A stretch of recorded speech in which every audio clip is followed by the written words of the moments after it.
It has been a very, very tragic trading week. We have been stopped out by the infamous Rockefeller's Glacier over here. As you can see, we come into the market at this level over here.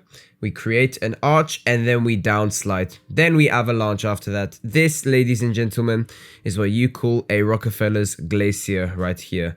This is how you know the market is not a good time to trade, or it's not a good time to trade the market. Yeah, my bros, really bad trading week. Nothing really too much else to say other than the fact that we took a lot of bad trades, as well as that we just took the wrong trades as well, because Friday should not have been a trade day. Market conditions were awful and I was trying to catch low time frame reversals. And as for the rest of the week, yeah, our draws on liquidity were getting hit, but we just took the wrong trades. So let's dive into Friday's trade quickly. Let's see what happened over here. Let's see how we could have done better. First off, I really do want to say Friday was just a really bad day to trade, considering we moved into the market with around 200 points on the Nasdaq. Market makers really struck the toilet here at 9:30 and just like created some crazy bed shit in action. This wasn't the only trade we took. We did try and take a trade based off of London lows getting taken. So if I quickly go to, I think I took my trade on the S&P or the Nasdaq. I don't remember which one it was. I believe it was either these lows on the Nasdaq here or these lows over here as well. So whichever one it was, we tried taking a trade off of London lows based off of an inversion. As you can see, we did inverse this gap over here, and then straight after that we continued plummeting, so that was a complete fail. So that was the first trade I took. Second trade I took was on the S&P over here after another low time frame reversal. So what we had here was a break of structure alongside an inverse fair value gap. So I tried the inversion model here as well, and actually no, I didn't try the inversion model. I tried the full like low time frame shift in order flow model, which in this case is, you know, we see the breaker structure, we got the breaker structure and an inversion here. From the low to the high, we came down into equilibrium here, and then we started pushing upwards. We had like a nice bullish close. My entry should have been on this candle here, but I entered on this candle up here instead. So, you know, targets over here would be these 1 minute highs due to this being a 1 minute trade. And, you know, this trade would have put me up for the day. It would have mitigated the other trade's losses. But like I said, Rockefeller's Glacier here, complete reversal and continuation downwards. Or not really, we just fucking did nothing after that. Anyone want to play hockey, guys? This is fucking crazy, bro. Bull sack number 1. Bull sack number 2. Big dick to traders right here, bro. Friday was not the best time to trade. So that's how I got crushed on Friday. We put ourselves down another fuck, I can't talk today. We put ourselves down another 1%. I did have a couple pointers that I wanted to leave during the time I journaled this trade. First one was most definitely the fact that the market was not in a condition to trade where we were shitting the bed like this. We were completely shitting it.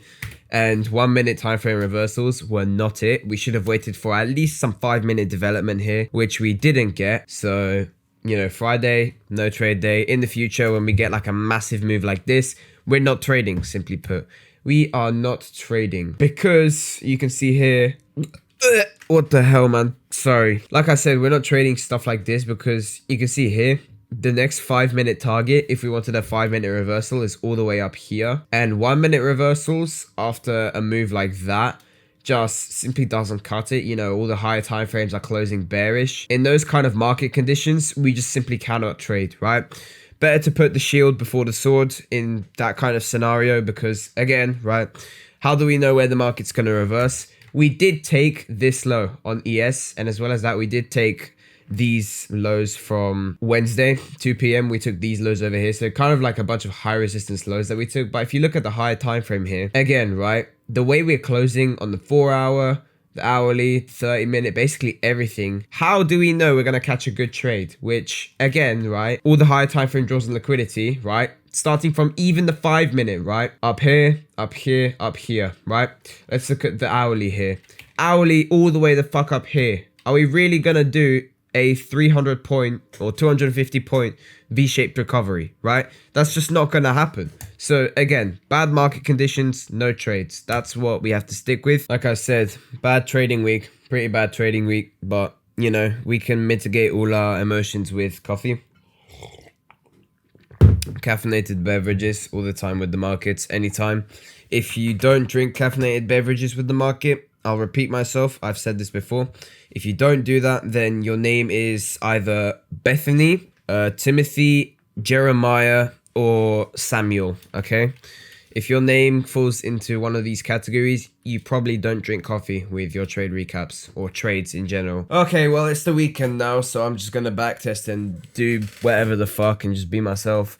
And then, you know, back on Monday, we'll have learned a couple more lessons, and I need a new chair. This chair's fucking creaky as hell. Back on Monday, we'll trade knowing that, you know, we've taken bad trades this week and we can learn from those trades. We should see some relatively good progress from every loss we've taken this week. And, you know, I'm glad I'm taking these lessons now so I don't have to take them later, right? Yeah, until then, see you on Monday for when we probably get like a bunch of barcode Monday price action. I'm gonna go take a fat shit now and peace the fuck out.